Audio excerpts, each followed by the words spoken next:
Hello बच्चों, let us see the question. The length, breadth and thickness of a strip are 10.0 plus minus 0.1 centimetre, 1.00 plus minus 0.01 centimetre and 0.100 plus minus 0.001 centimetre respectively. The most probable error in its volume will be. इसका volume में कितना error आएगा ये हमें निकालना है। ठीक है, तो आइए देखते हैं कि इस क्वेश्चन का मेन की कॉन्सेप्ट क्या है, जिसके बेस पे इस क्वेश्चन को हम लोग सॉल्व करेंगे। तो मेन की कॉन्सेप्ट ये है इस क्वेश्चन का कि ये प्रोपोगेशन ऑफ एरर के ऊपर ये क्वेश्चन बेस्ड है। प्रोपोगेशन ऑफ एरर क्या होता है? प्रोपोगेशन ऑफ एरर, तो प्रोपोगेशन ऑफ एरर ये होता है कि इफ़ प्रोपोगेशन ऑफ एरर कई तरह का होता है। एडिशन के लिए होता है, सब्ट्रैक्शन के लिए होता है, मल्टीप्लिकेशन के लिए होता है, डिवीजन के लिए होता है, इवन पावर के लिए भी होता है। हम लोग यहाँ पे जो यूज करेंगे वो मल्टीप्लिकेशन के लिए यूज करेंगे। ठीक है ना, तो अगर मान लेते हैं कोई भी अगर फिजिकल क्वांटिटी अगर Q है, ठीक है ना, और वो डिपेंड करता है A इंटू बी इंटू सी पर, तो Q के अंदर जो हमारा रिलेटिव एरर होगा वो हमारा क्या होगा? तो ये डेल्टा Q अपॉन Q, यहाँ पे डेल्टा Q जो होगा वो एरर होगा और जो Q होगा वो ट्रू वैल्यू होगा। ठीक है ना, ये इक्वल होता है A का रिलेटिव एरर, यानी कि delta A upon A plus into हो या डिवीजन हो, दोनों समय रिलेटिव एरर का हमेशा हम लोग प्लस ही करते हैं, plus delta B upon B plus delta C upon C.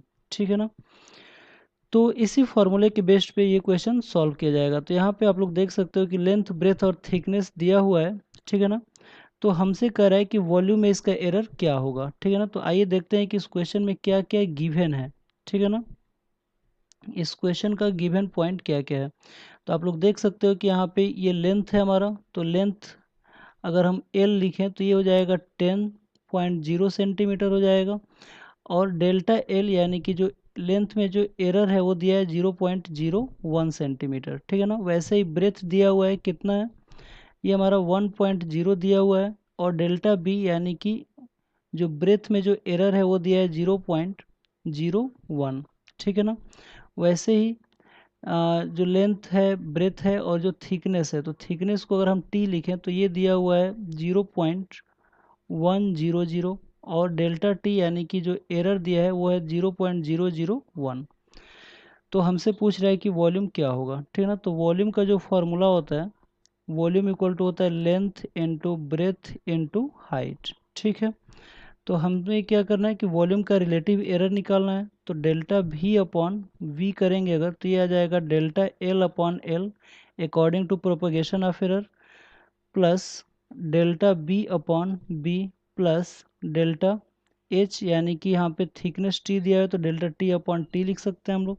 ठीक है, तो सबकी वैल्यू रखेंगे तो डेल्टा L की जो वैल्यू है यहाँ पे, उसकी वैल्यू रखेंगे तो 0.1 अपॉन 10 लिख सकते हैं, क्योंकि L की वैल्यू 10 दिया हुआ है, प्लस डेल्टा B की वैल्यू दिया है 0.01 अपॉन ब्रेथ दिया हुआ है यहाँ पे 1, और प्लस डेल्टा T की वैल्यू दिया है 0.001, और इसका जो T दिया है ये 0.1 दिया हुआ है। यहाँ से आप लोग देख सकते हो यहाँ पे जो डेटा हमने नोट किया है। ठीक है ना, तो इसको अगर हम लोग सॉल्व करेंगे तो ये आ जाएगा हमारा, यहाँ पे प्लस माइनस भी लिख सकते हो। ठीक है ना, लेकिन हमेशा जो मैक्सिमम एरर होता है वो हमेशा हम लोग पॉजिटिव में ही लेते हैं। ठीक है ना, तो ये आ जाएगा हमारा प्लस माइनस 0.01, फिर प्लस माइनस 0.01, फिर प्लस माइनस 0.01। तो डेल्टा V अपॉन V यानी कि जो रिलेटिव एरर आ जाएगा वो आ जाएगा हमारा प्लस माइनस 0.03 सेंटीमीटर क्यूब। तो ये हमारा राइट आंसर होगा। ठीक है ना, वॉल्यूम में जो रिलेटिव एरर आएगा वो 0.03 सेंटीमीटर क्यूब आएगा। तो आइए देखते हैं हमारा कौन सा ऑप्शन सही है। तो आप लोग देख सकते हो कि जो फर्स्ट ऑप्शन है वही हमारा प्लस माइनस 0.03 सेंटीमीटर क्यूब है, यानी कि फर्स्ट ऑप्शन हमारा करेक्ट है। आई होप आप लोगों को ये क्वेश्चन समझ में आया होगा। Thank you very much, good luck.